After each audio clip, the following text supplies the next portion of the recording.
an arm like that, doesn't it? Yeah, he puts his arm on the table, does he? No, it's like that. How is with it? The back of the chair.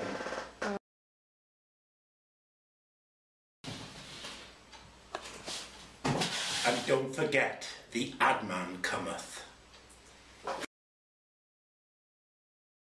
Got some questions in from our devoted Twitter fans, and this is a section we like to call Ask the Ad Man.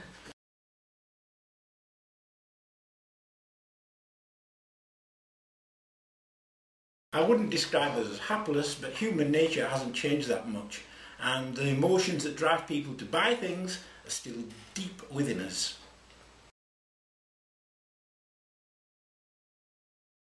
Well, Rob, that question's made me think a bit. I think the language you use depends on who you're talking to. You change your advertising language depending on the consumer that you're aiming for. So if you're trying to sell something to school kids, you speak in one way. If you're trying to sell something to pensioners, you would speak in another way.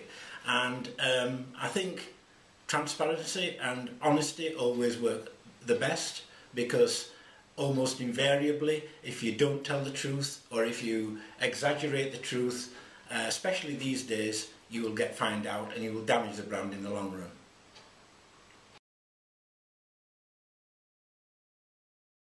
And these days with social media and people passing on their experience of using products between the friends and acquaintances through these new media channels, then you're going to get found out quicker than ever before. So I think in the future it's going to be more important that you're absolutely transparent and totally honest.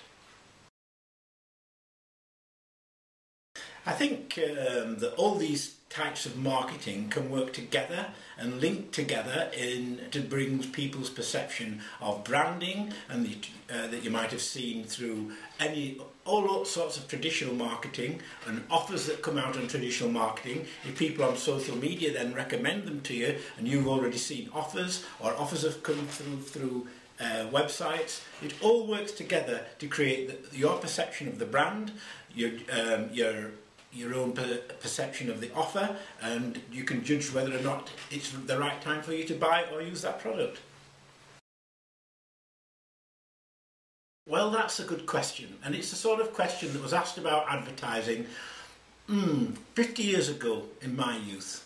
But basically, we wouldn't have the mass market consumer society that we have today if it hadn't been for advertising. And that's been manifest now for the last 60 years or so, from the dawn of the consumer markets in the 50s and 60s in this country.